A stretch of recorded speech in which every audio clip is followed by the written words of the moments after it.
Yo, yo, yo, guys, what up, what up, what up, what up, what up, what up, what up? We are back here again for another beautiful, lovely football dugout. Nick, take off that jersey, man. Where's your West Indies jersey, man?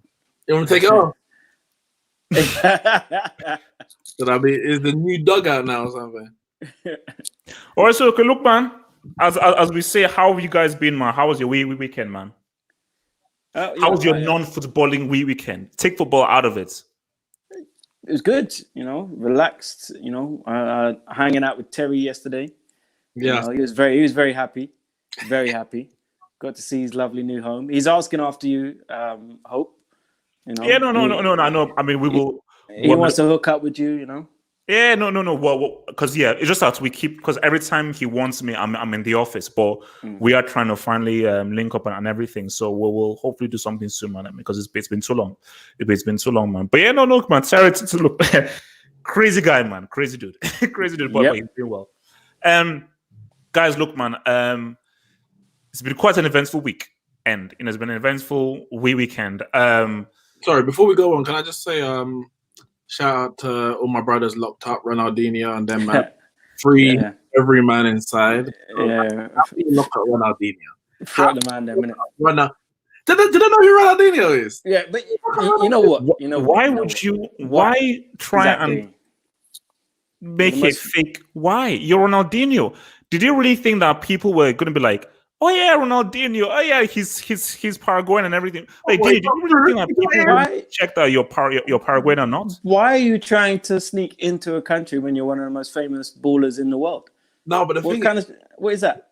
He's been given the ambassadorial role for Brazil, so he has to go travel to spread the word about Brazil football. That kind of stuff. So how they giving him that role when he can't leave the country? Like a setup thing. It's a setup thing. No, look, it's no, but yeah, look, man, free my boy Dino. There is no way a ghost like that deserves to be rotting in a Paraguayan jail, man. That's just on some narco stuff, man. So, guys, look, man, we have a lot of stuff to discuss. They are closer to the title. They're closer to the title. We have a Manchester derby. We now see what it feels like to watch a major league game behind closed doors, and more games will be happening behind closed doors. A weird experience, but an experience nonetheless. And yeah, man, it says the Champions League returns, and it's a big week for the Champions League, and we'll be previewing the huge games this week, especially that one on Wednesday. Yes, Neymar Jr., man.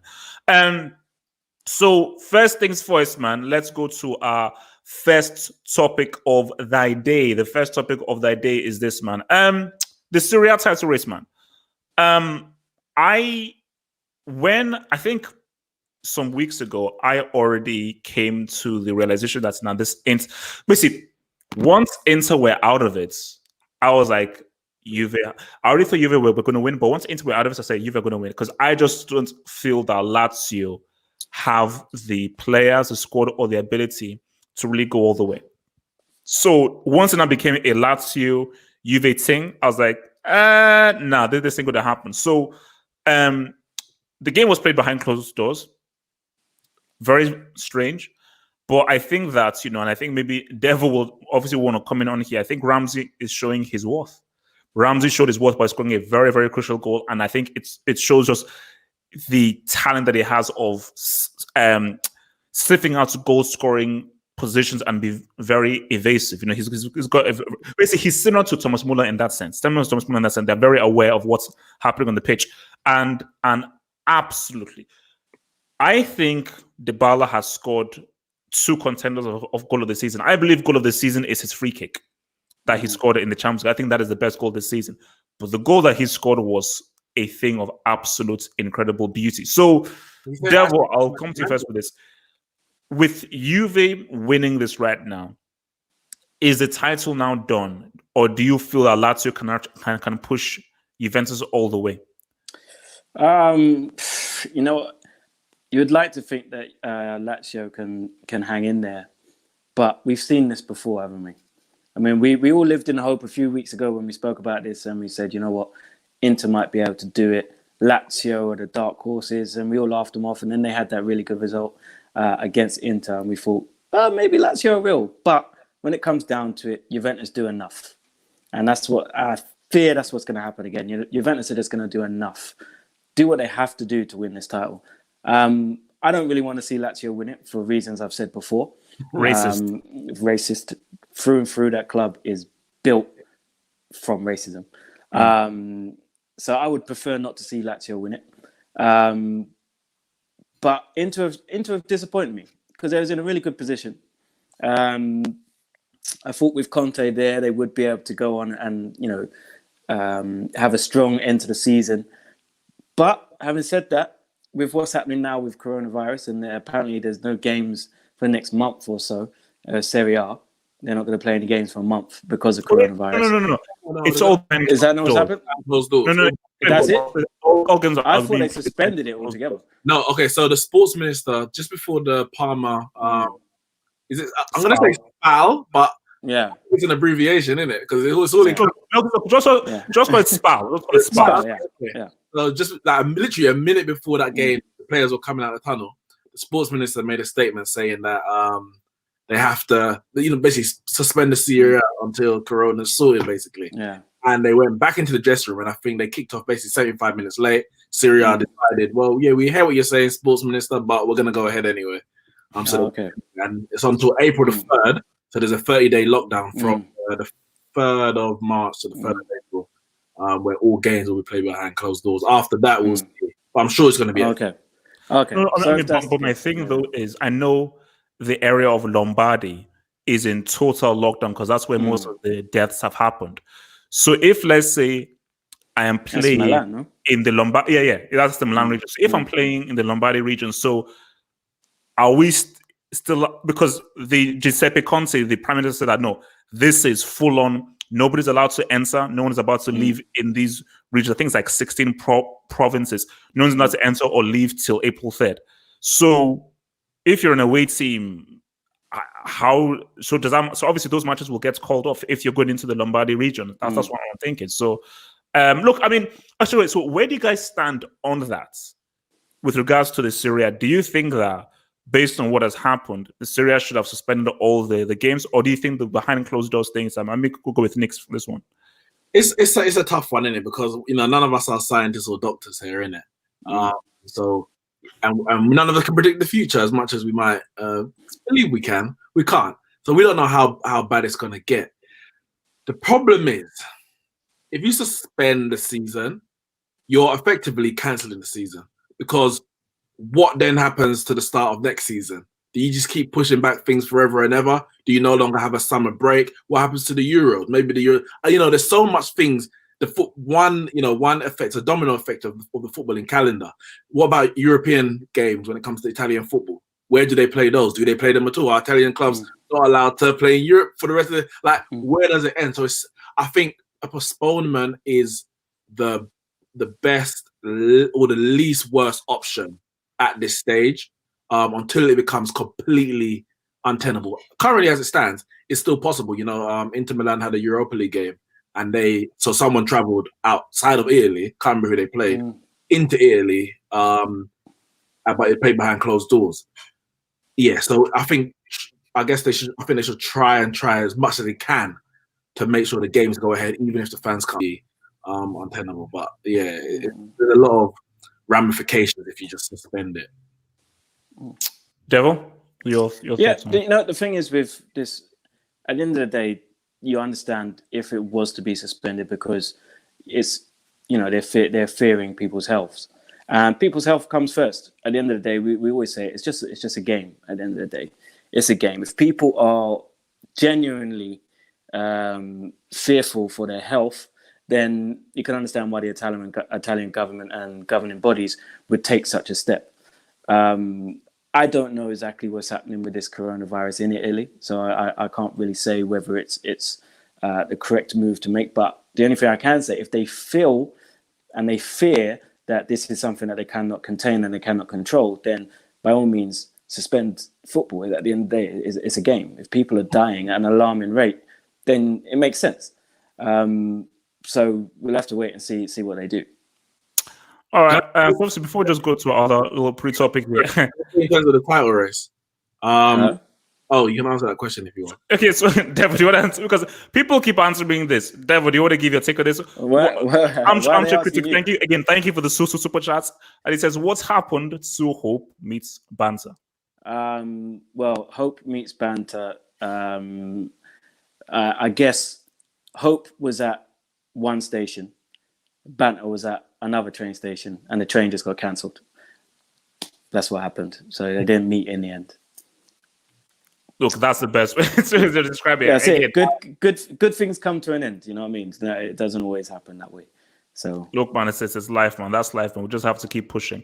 So, on the title race, I remember we spoke about it a few weeks ago, and I was hoping Inter didn't win it for my own personal reasons. You know, seeing as they bought half the Man United team, and I think they're like 7 points or so, probably even more actually, behind Juve.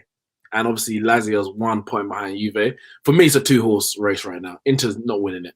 I can't see them no way. I can't see them come back from here. But listen, Lazio are sticking there. They haven't lost since September. They have not lost a game in Serie A since September. That has to be respected.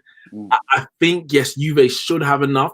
But when I see this idiot keep playing Higuain, Dybala having to come off the bench to save his ass. But they had their best performance of the season. They had their best performance of the season against in the game against Inter. And then Dybala came off the bench and scored a goal of the season. So, like, how can you drop him? If they were playing Lyon in the Champions League this week, you might understand. Oh, let me rest him for the big game. But Higuain seems to be his go-to man. So he's got a thing for Higuain, man. And Higuain ain't football anymore. So I don't understand. I don't understand it. But I do think Juve might just pip it, but listen, for me, Lazio's clear of Inter right now. They're clear. All right. So, are English players overhyped? So this, I think, is in relation to Roy Keane. So, Nick, set the stage and give us a bit of background and elaborate on this whole. Because for me, I believe they are overhyped, 100%. So, give us a bit of background to this whole thing. We'll link it to Roy Keane. Let Devo set the stage. It was Well, Roy Keane, we all know what Roy Keane's like. You know, he's Mr. Happy. And I found it quite funny because they had Micah Richards in the studio for the Manchester derby. And they was talking about young English talent bursting onto the scene. And Micah Richards was saying how he bursted onto the scene. And they was all laughing and joking. And Roy Keane didn't seem to find it as funny. And then they start talking about Mason Mount. And Roy Keane said, and I quote, "This is the problem with the English media. They hype up all these players. As long as a player could trap a ball, he's brilliant. He's going to be the next big thing. Allow them to play football. Allow them to prove themselves. We've seen it many times before. They get all this hype and then they go on to do nothing. Ross Barkley is one. Look at all the hype that was surrounding Barkley at Everton. And I'm not saying he's a bad player, but he's not what they said he was going to be. Micah Richards, we all saw the way he broke through at Man City and everyone said he was going to be the next Sol Campbell, he's going to be this, that, the other. It didn't work. What the English media need to do, and I agree with Roy Keane for once, just let them play football. Let them play football. Don't hype them up to be the best thing. Say, yeah, that's a talented player. Let's see what happens. That's it. And then let them play. No, for me, I think, before I come to Nick, I think a perfect example of that is Phil Foden. Phil Foden is, he's decent, but he hasn't done anything truly exceptional. And I think the issue with the Phil Foden thing is what Pep said. Because Pep said, oh my God, this is one of the most talented young players that I've ever seen. And they've just gone crazy with it. And I just think that you have to understand, especially with how players are cognizant of like social media and what the media say, what you don't want is a young player who hasn't proven himself yet. He may be talented. And they read that you're amazing, you're a god, you're the next big thing. It's messed up with your psychology. Because for me, Sancho is that dude. He should be the guy that should be hyped because he's been doing it. The guy scored it in the camp. This guy has been doing amazing things for Dortmund. He was one of the best players on the pitch against PSG. So, and I think that, and England, they keep doing this. And if you keep doing this, you're going to ruin because Phil Foden could end up being an amazing player.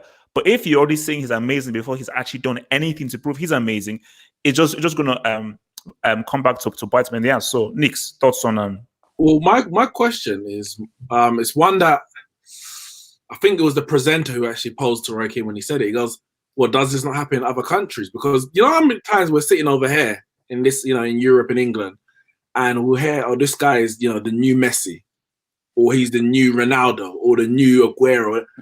But so I'm thinking that means in those countries, wherever they're coming from, are hyping their player because he's their homegrown player who they've got big aspirations for. So I wonder. It may not be the case. It may be. It's not. Trust me, it's not the case. It's not. England are completely overboard. But I'm sure if you go to Spain and you go to Italy, there's going to be players that we hear about. You look at even someone like what's his name? Martin Odegaard. He made the transfer to Real Madrid at 16. I'm sure in Norway, before he made that transfer, when he was 14, 15, they were like, this guy's the next best thing. Before he became, one of the next best things.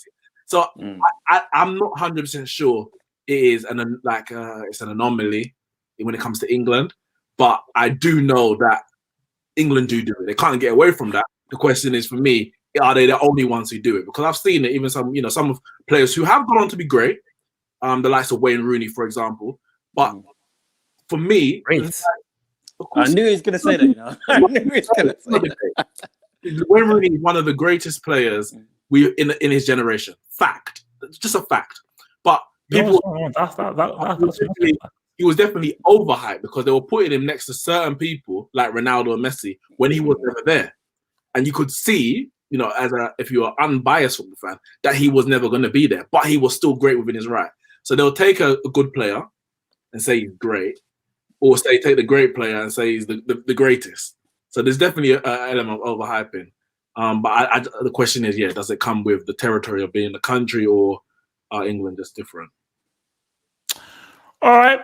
So let's move over right now. Remember, guys, I am viewing the comments in the live chat, and if there's anything that takes my fancy, I will put it up there. So feel free to send in any questions to any of the discussions that we're having as we're doing them. I am very aware of what's happening in the live chat. Martin Rosario, be kind, man.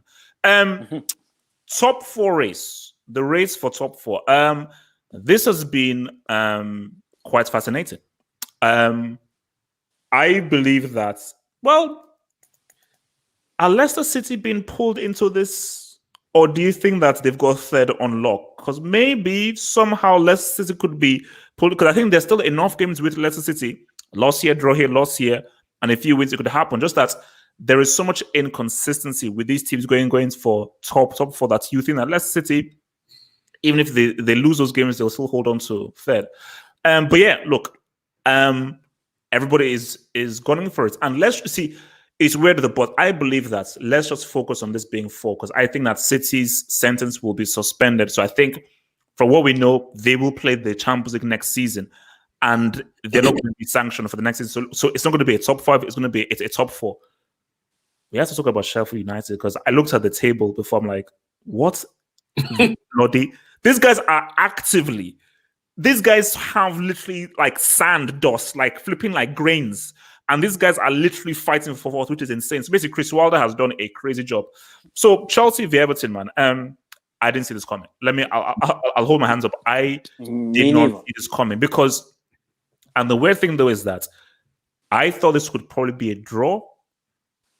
And then I was just assuming City would beat United. I'm like, okay, Chelsea drop points here.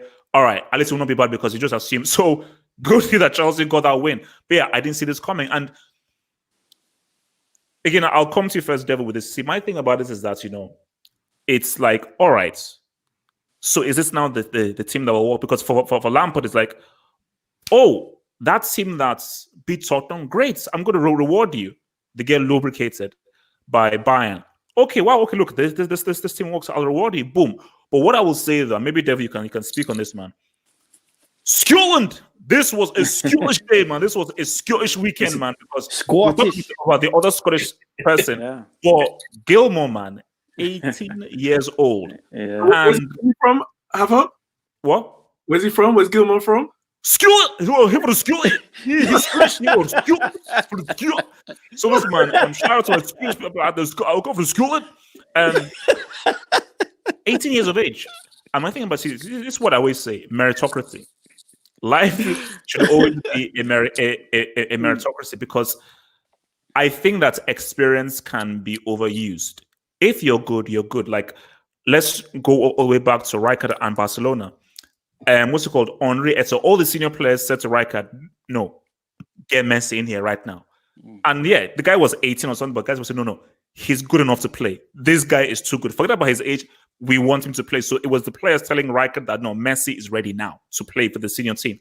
And for Gilmour, 2 games being played, composure, great passes, is confident about playing the forward pass, is very aware. Yeah, he may lose the ball here, but they just seem to be... He's small, but he's strong. You can't push him off the ball. No, but see, that's the thing. It's that whole shortman syndrome thing. Like, Verratti is tiny. Do you know how strong Verratti is? All because you're short. Don't just assume that a guy is short. No, but he looks like he's 12 because I think short old. people make, and I think they force themselves to be a lot stronger based on their size. I told you, man, don't mess with short people, man. I'm not a lot of guys, man. Don't mess with short people. That's why Gilmour looks like he's 12 years old. It's not just that he's short. And he looks like a child. He talks like he just got born. Yeah, like he looks like a child. He literally talks like if they just cut off the umbilical cord like last week. So, so any of you, David, like, do you feel that Lampard has maybe found a sweet spot here and this for this Chelsea side? And how would you assess the Everton game? Do you think it's yet another inconsistent flash in the pan, or maybe Chelsea have found a little bit of consistency to drive them through for the end of the season with Gilmour being in the team and so forth, and that this is the right balance? No, I think it's hard to judge Chelsea by this game. They did very well. Everton were terrible. Everton were very, very poor. Everton have got a lot of injuries themselves. Chelsea obviously have a lot of injuries. The formation that Ancelotti was forced to play with the injuries that he has, the 4-4-2, just did not work. It didn't work whatsoever. But Chelsea made the most of a poor Everton side, so you have to applaud them for that. They looked dangerous going forward. Giroud played well. Mount looked good. Barkley looked good. Pedro, everyone going forward looked good. But they will come up against tougher tests than Everton. And then we'll see. I think in terms of what's happening right now at Chelsea, in terms of the players that he has available to him, he must be very happy that having to choose these players, they're not letting him down at the moment. But I don't know if Gilmour is going to have this level of performance all the time. He might, but at a very young age, usually you're going to have 1 or 2 bad games. I think he needs to stick with his centre-back pairing. If that's Rudiger and Zuma, stick with that, because he's been chopping and changing too much. With it, man. Just stick with that. I think Chelsea will go on a little run and pick up points here and there. I just think they need to be more consistent than the teams around them. That's the biggest thing Chelsea have got to worry about, because United are on a run. United are on a run right now, and they're looking very good. Sheffield United are plucking away. Wolves look good. You know what I mean? We're undefeated in the Premier League this year. We're picking up points even though we're not playing well. Do you know what I mean? The only team in that area that aren't really doing anything is Spurs. You know what I mean? They're the only ones that are going backwards. Everyone else is going forward. So, all right. So, Knicks, Chelsea, Everton. Yeah, I'm not gonna lie, that surprised me. It's and similar to you. I'm looking at the 2 games: Chelsea, Everton, Man United, Man City.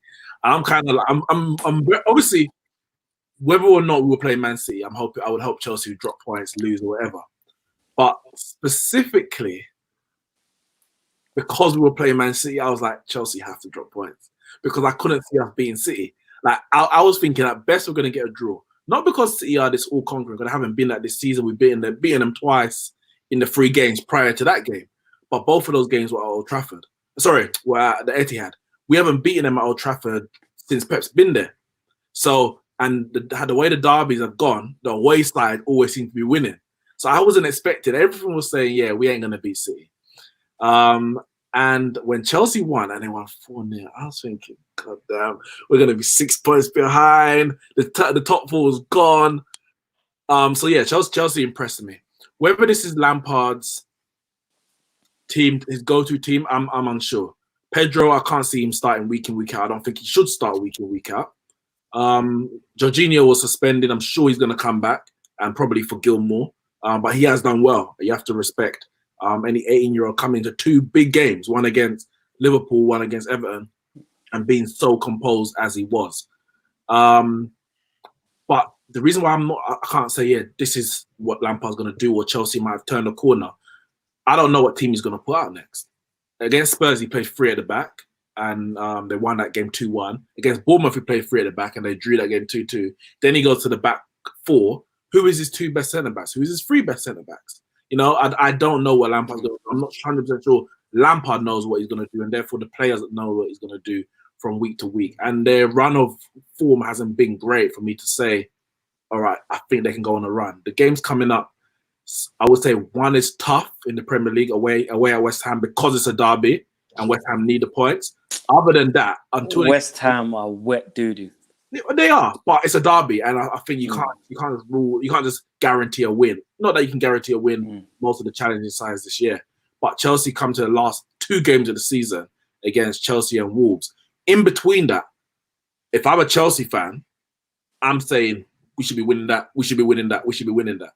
And it comes to the last 2 games, but I just don't know what Lampard's going to do in terms of his team. I think it's still a bit up in the air.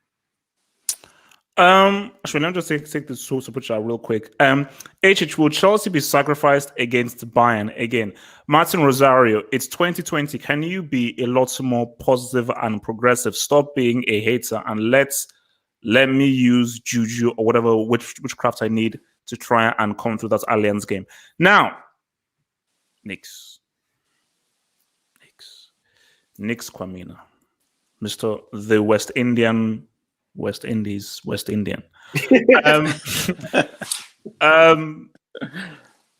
Now I put out a tweet. Let's start here. So I put out a tweet. You know, and it's always very good whenever you put out a tweet and then you begin to just see on your notifications, retweet, retweet. I say, oh geez, so I've got myself a little golden tweet, man. So I put out a tweet that got a lot of responses that Solskjaer is a better manager than Pep, but Pep is a better coach than Solskjaer. And on face value, people were like, wait, are you crazy? Are you mad? Are you crazy? And I say, think about what I've said and read between the lines. There's a difference between coaching and management.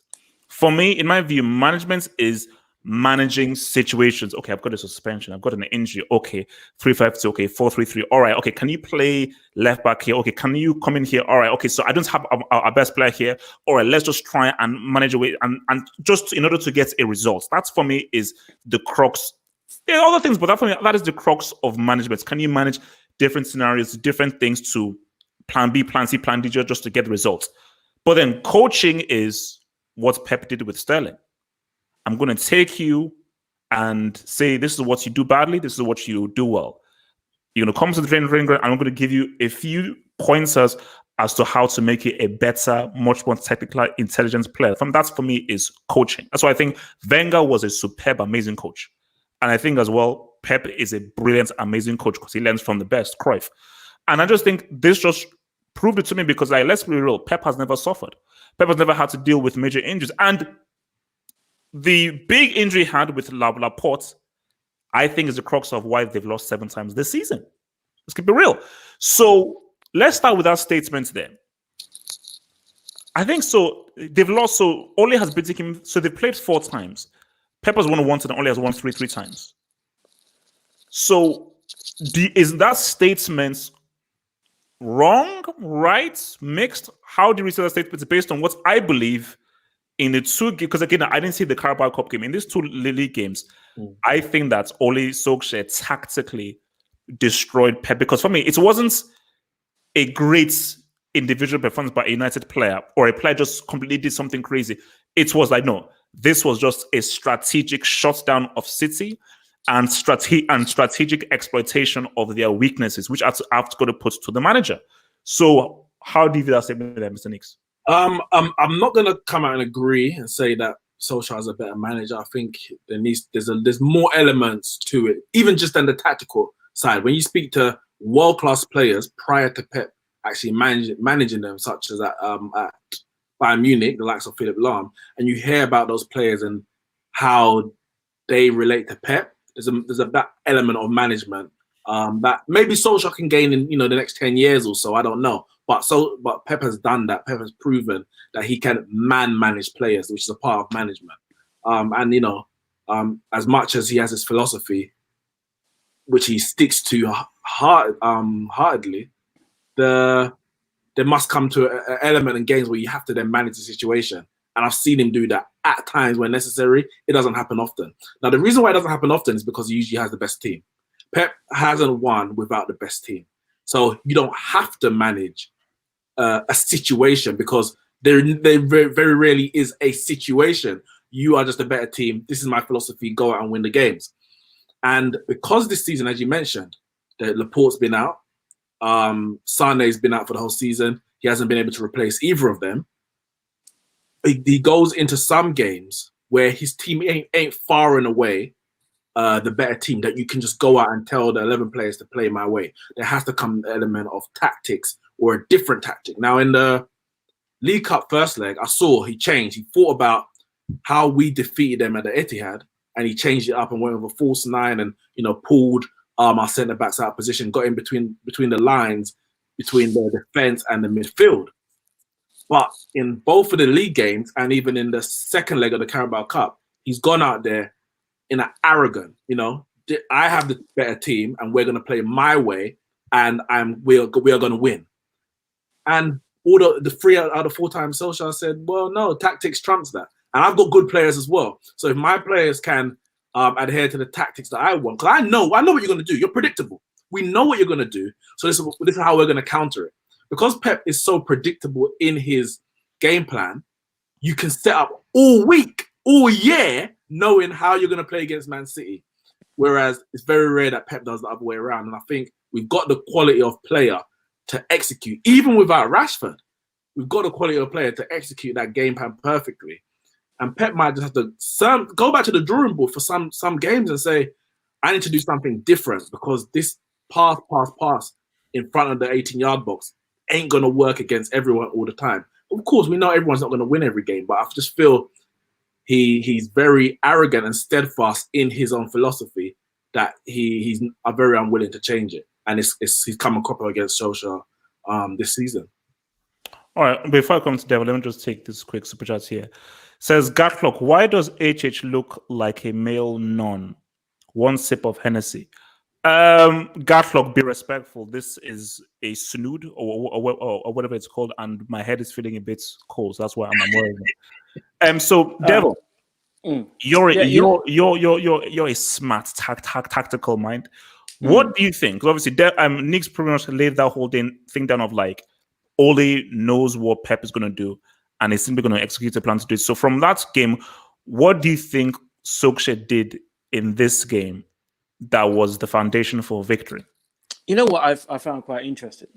I was watching it, and I don't know if any of you noticed, but when Man City had the ball, Zinchenko went into central midfield, and they went 3 at the back.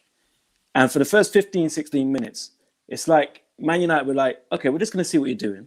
We're going to let you have the ball. We're going to try and figure out what you're doing. And after about 15, 16 minutes, once they realized what was happening, Man United like, right, we're going to get on the ball now. And we're going to try and trouble you.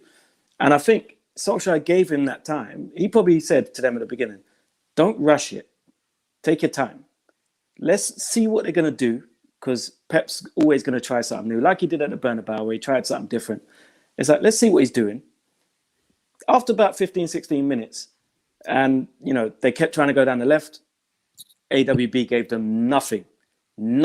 Great game. He had that whole side on lockdown. It was like Milan right now. No. Seriously, it was he has legal custody of Raheem Sterling. He's got legal custody of Raheem Sterling. So they couldn't do that. So they were trying to get through the middle, and Fred had a great game. Matic had a great game. Really? All the players were on top of their game. And so Fred as well. Yeah, City just seemed like they ran out of ideas really early in the first half. Really early. And Martial could have scored 2 before he scored that first goal. He had 2 opportunities where he could have scored.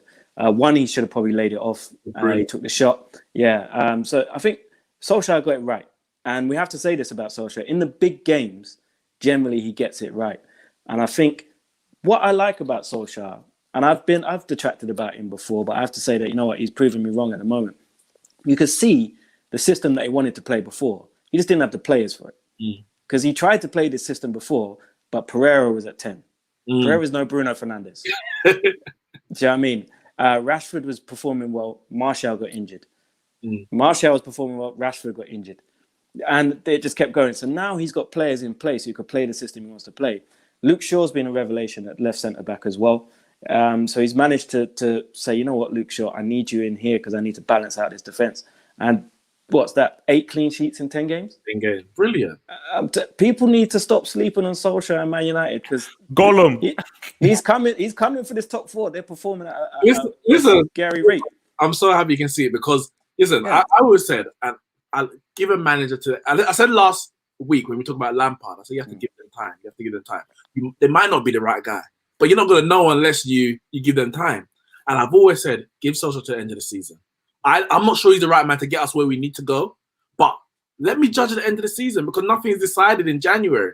And the way the league's been, as bad as we may have been, we're still within in the race. So you have to give the man time. And even if we somehow scrimp and scrape and get fourth is fourth. You have to then give him another season. Because what's the point if you're not going to give them a chance? And I think what Solskjaer's done, as you said, you can see what he's been trying to do, and he hasn't had the players to do it. But he's also a thinking manager. He doesn't just go out every game trying the same thing. When we played against Everton, we played in the Diamond, and it didn't. In the first half, it worked. Second half, it didn't. He could have. I want to play the Diamond again, so let me go Diamond against Man City. Let me go Diamond against Derby. No, he changes the tactics and the personnel based on what he thinks is going to work, and it doesn't always work. But it shows that he's not just stuck in a rut to say this is what I'm going to do. And I think the sign of Bruno Fernandes, brilliant, very very important. And I always think if we got him in the summer, where would we be? Or if we had got a player in terms of like we know that we nearly got Dybala, but he didn't want to leave Juve under no circumstances. We needed a creator in that number 10 position, and someone who can get goals as well. And now that you got Bruno there, I am confident. For me, if we can get past the Spurs game and the way that Spurs are going in terms of their injuries and their form, if we can get Spurs game still at least within 3 points of Chelsea, I actually would be very, very disappointed with Man United and the players if we don't get top 4 from that position. No word of a lie. Okay. And shout out Edison as well. Worst game he's had in the Man City shirt. Yeah. Edison was terrible. Oh no! He's under review. He's under review. Look, like both goals were his fault. So Natsa said that we got 100 points without Laporte. Yeah, but you had company. No, but wait. Laporte didn't miss that whole season. Didn't he get injured in January? No, but Laporte came in the January where they got 100 points. So was it that season? Centurion, not last year, the year before. He joined because Laporte was like so he was got in January because remember they needed like an extra defender. Yeah. So he was still there for half the season. I don't know what you're talking about. And they had company. They have lost. Yeah. If they had even last season's or the season before's company this year, then the Laporte injury wouldn't be as a big issue. But the fact that you didn't replace company, and you had Sane, you had De Bruyne, flying at the time as well. Of course, he's flying this year as well. It's a different kettle of fish this year. Tottenham. This is a disaster, man. I mean, Devil and Arsenal fans, they must be loving this right now because I remember when Devil must have said this like maybe 2 or 3 weeks ago that Arsenal will finish above Tottenham. And we're like, what? Arsenal 1 point behind above Tottenham. Like that's 1 point behind them. Yeah. These dudes are in complete and total free fall. Oh wow! I'm hearing that Bergwijn is injured. Out for the season. Yeah, out for the season. Oh my god! Sprained ankle or something like that. Yep. What the hell? Yep. Well, Mourinho is going into rehab, man. Rehab. I can't wait to see that documentary. No, Rihanna. So, Devil, let me come to you this then. Please do. Try and be objective here. Try to be objective. Always, yes. So, what do you think? So, where do you stand? Because we're going to get to Mourinho's Undombele comments, but before we get there, which side are you on? Let's forget the media. Let's forget the whole anti-Mourinho thing. If you're just trying to be objective, do you think Mourinho has a point with which to Harry Kane injured, Son injured? you can't teach a dog to be a cat. You can't teach a cat to be a dog. I'm a pragmatic manager. I can't just, like a miracle, teach my team crazy offensive attacking tactics.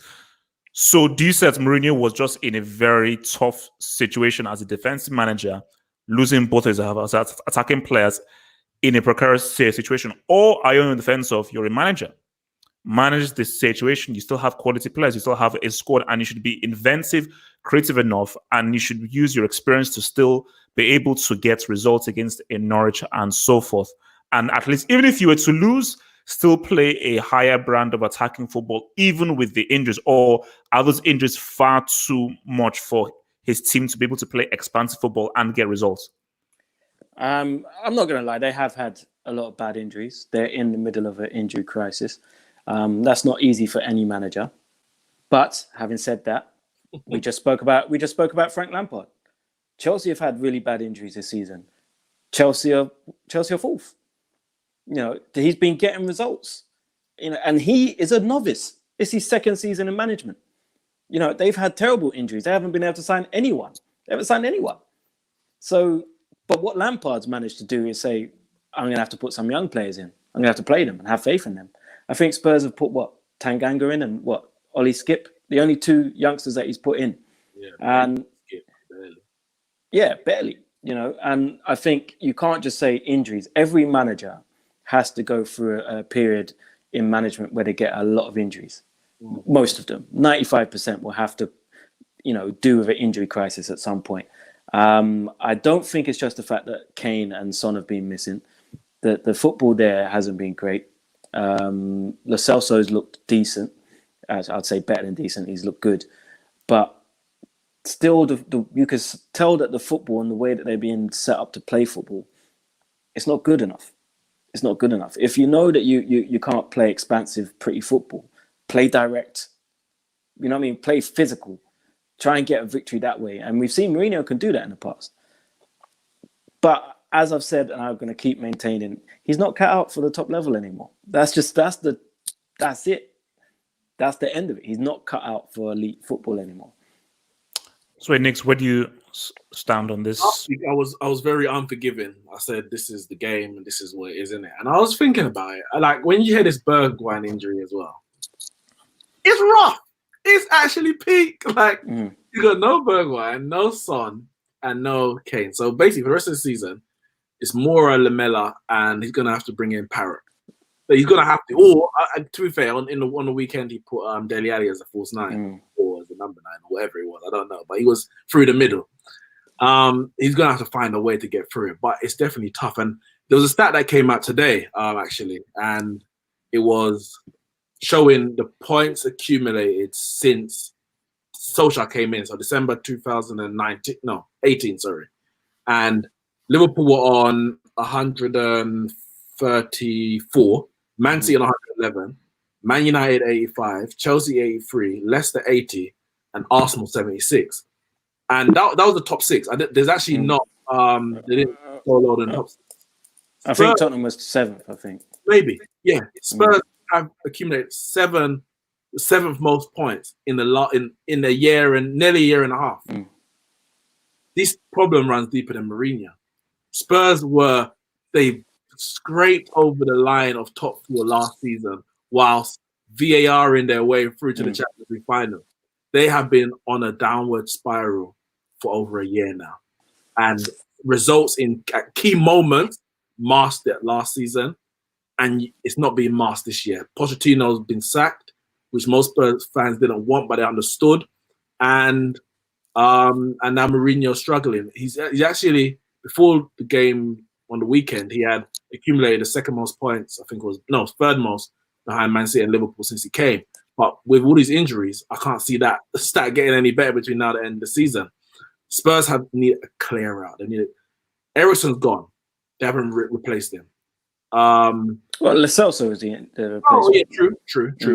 In terms of what he was given to Spurs, Lo Celso So he's a replacement, but he's yet to replace what Eriksen gave to Spurs at their Alderweireld's finished.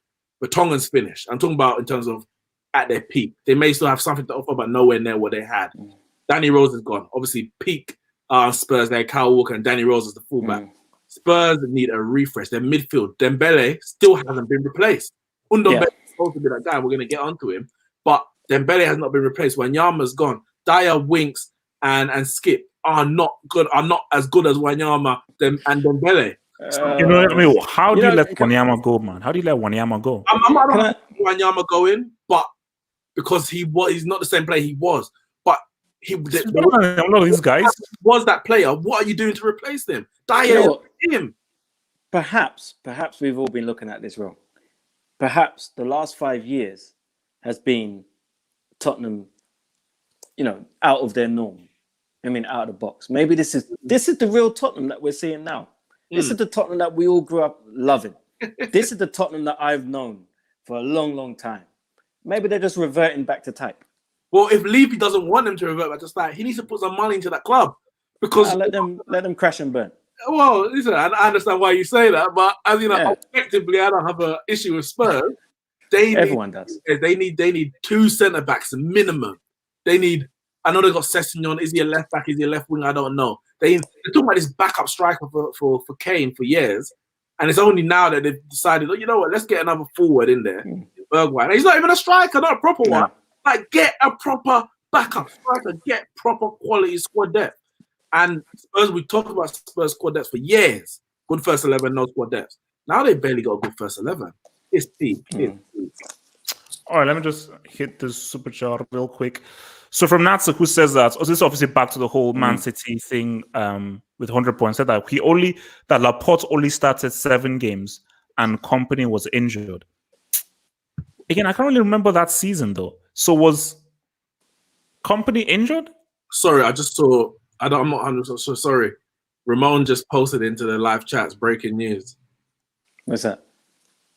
Syria suspended until further notice. Yeah, that's what I'm saying.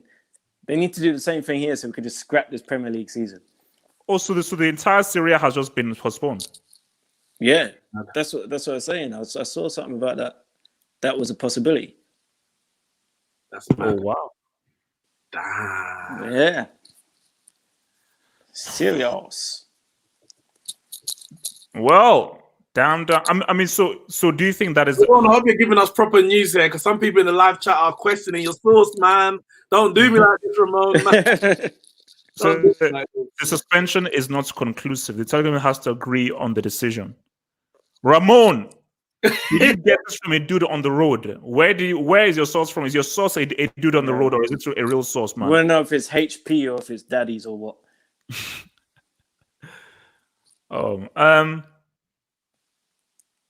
Yeah. Look, we'll see. I mean, that would be. I mean, again, just as we were saying, that would be crazy. What? So BBC reported that all sport at all levels in Italy is to be suspended until at least 3rd of April because of coronavirus. The country's Olympic Committee has announced. Yeah, maybe so it was just announced after the Sassuolo game kicked off. Blah blah blah. I don't know. Yeah, maybe. Listen, Ramon. Listen, I'm trying to put my trust in you, innit? Don't let me down. Yeah. All right. Okay. So let's just round this off. So, Arsenal, man. Can we go Ndombele? Oh yeah, Ndombele. Yeah. I still don't actually know what Jose said. So this feels like Groundhog Day. You know, literally. This feels like Groundhog Day because I think he did it with Pogba. Everyone. And where he literally comes out and I don't know whether this is like a tactic to get the player to be doing well, but because the thing about Mourinho is that Mourinho is very stubborn. If you chastise him, he's going to double down and triple down because he knows what everybody said about, oh no, you shouldn't hang out a player to dry. You can't criticize him, so he's doing the same thing again. And for me, I'm like, you have to be very.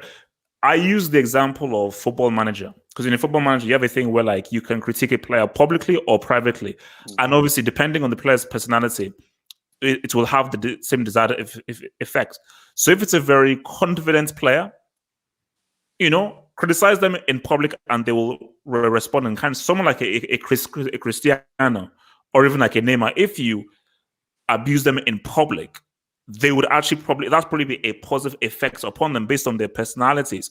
But if let's say you do it to let's say like a Messi or like an Ericsson or so forth, based on their personalities, it is better to do it in private than in public. Now, I don't know who Ndombele is, but he's just coming to the Premier League right now. He isn't really known as a really major star player, so he's still learning his trade as to go out with regards to how the Premier League works and just figuring out how different it is from playing in France. So I don't think this is a good move. But have hope. Let me ask you a question.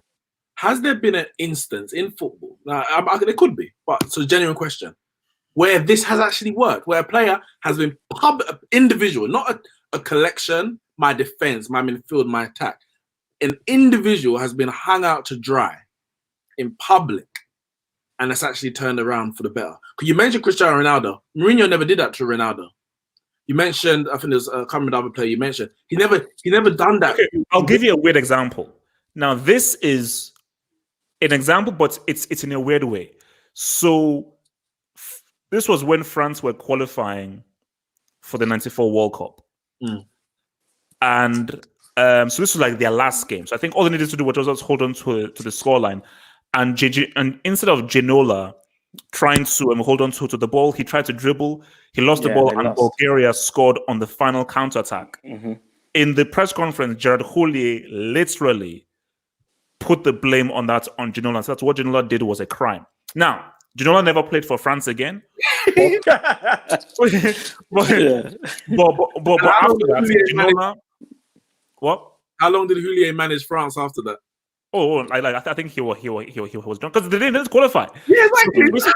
No. But my thing is that Ginola then went on to become, in my regard, one of the best players in the Premier League, and he says that he still holds what Houllier said to him to heart, and I believe that was a lightning rod that gave him extra motivation to prove himself and to play even harder based on how he was held to be the guy that pretty much failed. So even if it may not be a direct thing, but that is somewhat of a random example of how a good dude has been criticized in public and he's used that to motivate himself to prove everyone wrong. But the thing is that not many managers do that. That's different because he didn't play for that manager again. I think Mourinho's doing it to players that there's not a direct example, just a roundabout thing. I think the only one I can think of, and it might not be the same thing, is David Beckham. David Beckham got chastised by Ferguson, and he played well for Ferguson. Was it? No, but it was a public spat, and he said he wasn't happy with him. It wasn't necessarily to do with his football, but it was still out in public, and he hung him out to dry in a way. And Beckham continued to perform. That's the only thing I can really think of in that regard. I can't really think of another time where managers. Fergie, and you hear all the class of '92, and Beckham was slightly younger than some of them. Fergie was like a father to them, so he had built that father-like relationship with them to be able to hang them out to dry. Mourinho's been at Spurs for 3 months. He don't know Bele from Adam or Eve. Like, I know you work with him every day, but it's 3 months. This man's 22 years old. He's been living for 20 years. He don't know you like in that way. And I've seen put like this. I've seen more examples, just in terms of Mourinho, more examples of it going the other way than it being successful.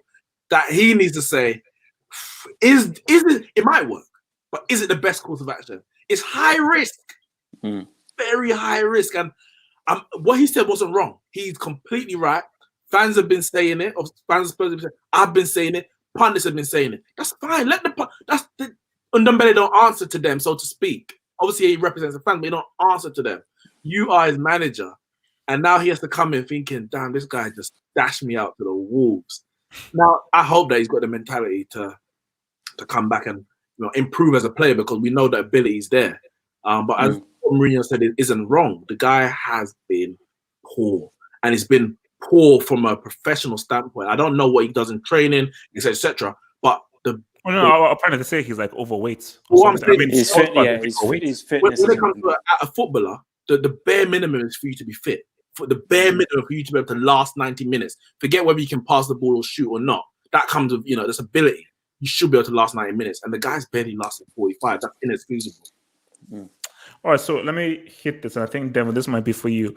Thank you, Dave Tapcon, who says Arsenal fans now believing they can beat City. Devil, do you believe you can beat City on Wednesday? I do not believe that we could beat City, but that's just because I'm being quite a pessimist in this situation. But football is a funny old game. A lot of people thought Man United wouldn't beat Man City. I'm not saying that we're on a run of form that Man United are, but before the game, guess what? I thought Man United were going to beat Man City. I saw something in that United side that I didn't see in the City side. Now, because of that result, I'm now thinking even more so that we are not going to beat Man City because I can't see them getting beat twice in a week in that regard. So that result probably played against us. But I think for me, even if we go at Man City and we actually perform well and we're competitive in the game and we pose problems and stuff like that, it would be an improvement on our previous games against the top sides, because the top sides, the top six in England, we've been crap for about 4 or 5 years. We've been terrible against the big sides, especially away from home. And we've been embarrassed by Chelsea. We've been embarrassed by Liverpool. We've been embarrassed by Man City. So it would be nice to actually be competitive and actually have a good game and put in a good performance. And if we can get a draw, great. If we win the game, brilliant. I'm not saying that we will, though. Can I ask a question? I know we're going to go on to some other topics, but just the Liverpool fans in the listening, we don't have to go into it. I want to know where they think where would be better for them for the title to be won, whether it's at Goodison Park, at Anfield, or at the Etihad, because those are realistic. For me, true. I mean, true. Like, I think, I feel that. See, basically, I believe City will beat Arsenal. And you see, I just keep thinking that Everton are gonna, just as they did last season, Everton are gonna try really hard, and I just think Liverpool will draw that game. The perfect scenario for Liverpool is find a way to beat Everton to lift the title at Anfield. I think Everton will just no. Well, the thing is, no, you want to win the title. They're gonna lift the Anfield anyway. Because remember, the title was lifted on the last home game of the season, so they're gonna against Chelsea actually. Their last home game of the season, but it's just about where you win it. Do you win it? You want to win it at Goodison. Do you win it at home? Remember, it's the first title in 30 years. Do they want all their fans there at the moment the final whistle blows when they win it, or do you win it at the reigning champions, who has been your title rivals for the last? No. Goodison will be like the perfect salt in the wood, but I just don't see City losing to Arsenal. No, you want to win it at Goodison. Take it from me as a fan of a club who have won the title at their arch rivals' ground twice in our history. When I say we won the league at Shite Hart Lane, we won the league at Shite Hart Lane, we won the league at the shithole, we won the league at Shite Hart Lane, we won the league. You want to be able to sing those things? Okay, Devo, question: Which one gives you more joy? And maybe Tottenham. Oh, all day Tottenham. Or the Will Tour winning at Old Trafford. Yeah, no, that was great as well. I know it was. That was brilliant. But the Tottenham one beats that, hands down. Fair enough. I guess with a local rivalry, that's there forever. Yeah. Title rival comes and goes, isn't it? So you can hold over your eternal rivals forever. So Gadfox says, Undombele overweight reminds me of someone. I don't know. This guy's just spending money to gun you out, bro. What's going on? You could cuss him for free. Hazard is in fit shape. Hazard is looking great. He's looking amazing. The guy is looking like Arnold short, big guy, flipping pepper. 6-pack and everything. His ankle, eh? Easy. Champions League. So this is a good way to write things off. So are we saying that Tottenham have 0 chance against Leipzig now that Bergman is out? They had 0 chance anyway. They got minus 10 chance. Okay. Yeah. You said that if Mourinho does it, he's the GOAT. Yeah. Do you actually think he can do it? No. Oh, so you don't think if he can do it, he's the GOAT. Bergman injured as well. If he comes through, there's no debating him. He's the greatest manager of all time. You say this. It's the last 16. Let's put it. Tell it like it is. It's the last 16. If he did, it would be a great achievement. But when you're saying about GOAT and that kind of stuff, like remember this guy had peak Cristiano Ronaldo and didn't even get to a Champions League final, whereas Fergie got to 2 finals with not peak Cristiano Ronaldo, winning one. And Ancelotti won one with peak Cristiano Ronaldo. Mourinho didn't even get to the final. He was there for 3 years. Now I know before he joined, Real Madrid hadn't got past the last 16 for a number of years, but with all the players that they had, Kaká, Ozil, Di Maria, Ronaldo, to not get past the semi-final once, I don't think he can be classed as a GOAT. I don't think he can. I think this is a conversation for another day. Look, man, a treble is a treble, so relax. So am I the only one who thinks that Valencia will make a turnaround against Atalanta? Yes. Wait, say that again. Valencia's going to turn it around? Mm-hmm. Yeah, I believe Valencia will do a turnaround. I think. No way! 4-1! No, and they're not going to keep a clean sheet. FC Porto came from 4-0 against AC Milan like some years ago. It's going to happen. They have to keep a clean sheet, and Valencia's defense is terrible. They're not going to. Atalanta are banging in goals for fun. Their last game, they won 7-2, I think it was. Yeah, they're banging goals for fun. Arrested. Corona free. They're ready. All right, so Atletico Liverpool, man. For me, I believe Liverpool will make it.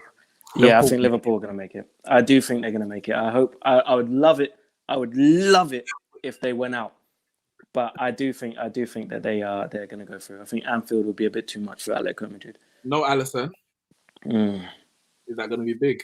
No Alisson. That could be big. That could be. Maybe because Adrian has looked shaky. But then Atletico don't know how to attack. Morata is trash. Man. Morata can't score in open goal. Morata couldn't score against Casper the Ghost. What do you think he get with someone actually in goal when he can't even score against the Ghost? To make it 2-0 at Atletico in the first leg. And I think that could cost them because they need, if they got that 2-0, for me, they've got to go through. Yeah. But you say they don't know how to score. Yeah. For me, the first goal wins it. If Atletico get it, I think they'll go through. If Liverpool get it, I think they'll go through. I've just seen it so many times before. European nights at Anfield, all the cards are like against them, and somehow they pull it out. We've seen it so many times. I think it's going to be the same again. Remember, they've won 6 Champions Leagues. There's been a lot of Champions Leagues that they haven't won. So obviously, Anfield come around all the time. But it does have its element. Christian, before we go to this final game, ironic how HH loves Mourinho but hates Cristiano. I don't hate Cristiano. I just think that the guy is a decent footballer and a great goal scorer. And for me, Mourinho is one of my idols. He's a decent manager and just a great no, guys, this is not real, man. I've been having the same recurring nightmare. 93rd minute, breakaway. Witsel wins the ball. He goes through. PSG are tracking back. Witsel gives a through ball to Sancho. Sancho does a good South London shimmy, left, right, all the way from South London. Yeah, it's called the Gunley. Puts the ball down through. Thiago Silva tries to defend the ball. Ricochet. Navas tries to get the ball. He palms it over. Erling Haaland bundles the ball in the 94th minute. Dortmund knockouts PSG.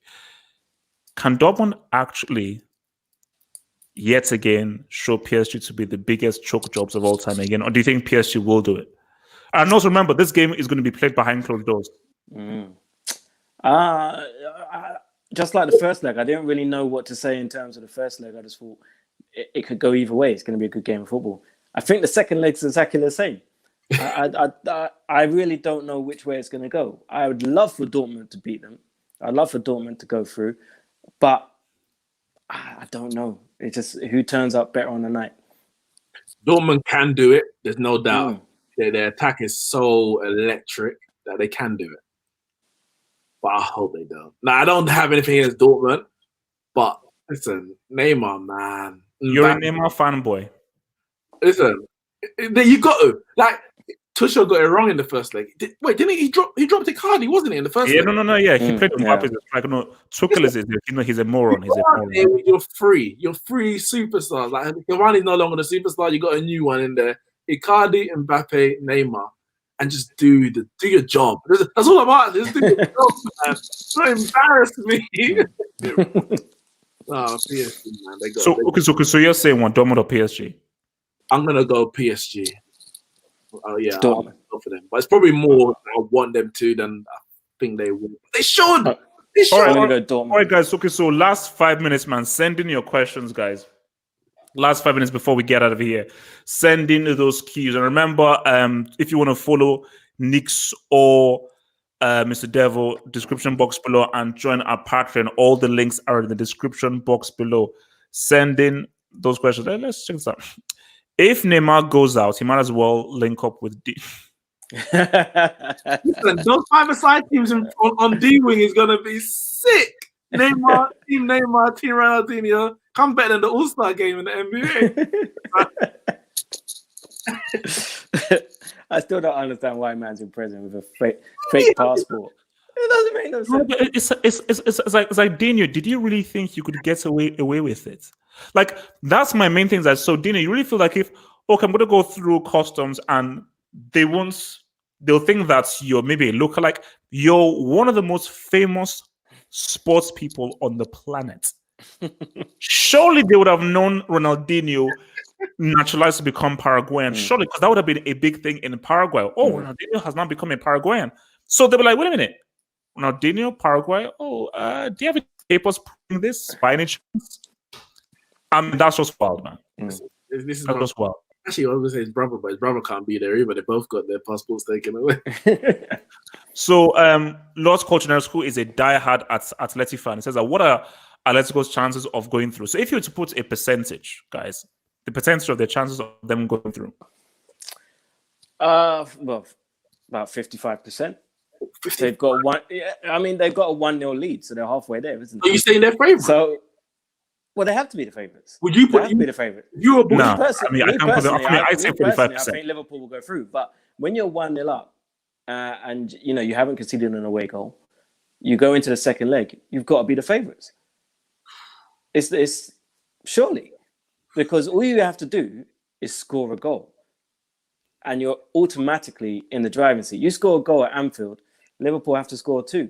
How many teams go and score 2-3 goals against Atletico Madrid in this day and age? When Atletico Madrid, so they've got to be the favourites. I just think Liverpool are going to do it because that's just what Liverpool are like. They go and they do this at Anfield. But when you think of it logically, Atletico Madrid have to be the favourites for the second leg. All right, let's just take last 3 questions and then we can get out of here. I'm not sure whether you guys can figure this question. So if you had to replace a player with a player at your club, I don't understand. Lacazette. Can I take out my worst player and replace him with Lacazette? I don't understand. Okay, then. So who do you replace Lacazette with? Myself. Anybody. Goodness. Didn't he score the winning goal against West Ham? Yes, he did. Did you see it? No. He knew he couldn't miss that goal. If he missed that goal, he could have never left North London ever again. Yeah, the pressure was on him with that shot. Even when I was watching the highlight and I felt for him, I was like, "Oh, that's a big shot." Yeah. What are your nicks? I would actually praise Daniel James for Sancho. In terms of first team, there's people like Lingard, Pereira, but in terms of like the first team, I would replace Dan James with Sancho. I think that's all right. Let's fire threes through. Who will survive the longest out of Ole, Arteta, and Frank? Longest? I say Arteta. Arteta will last the longest. We ain't sacking him and paying no money. You mad? I think Solskjaer. You think Solskjaer will outlast Frank and Arteta? Because, and I said it before, if Woodward sacks Solskjaer, he's effectively writing his own P45. You can't hire 4 managers and sack all 4 and still say you're the right man for the job. You can't. It's like signing 4 players on a world record fee and all 4 being complete flops and saying, no, I'm the right manager. I think Woodward would be stupid to sack Solskjaer because he might as well just walk out the door with him. All right, last question. Who is a bigger talent, Martinelli or Greenwood? That's a good question. Greenwood. I'm going to say Martinelli. Greenwood is good though. Greenwood. I'm going to say Martinelli. I'm going to say Greenwood. Greenwood, I rate Martinelli very highly. I really do. But there's something special about Greenwood. There's something different about his composure, his finishing. He is a layman. He's a gunman. Right foot, left foot, doesn't matter. His technique. And I'm surprised he hasn't got more minutes because when he does play, he scores. his goals to minutes ratio is really impressive. And what is he, 17? He just turned 18? Yeah, just turned 18. Yeah, that kid's special. He's special. He is. I think Solskjaer's doing the right thing, but the issue is that we don't have great quality elsewhere, so you feel the need to. We need to play Greenwood.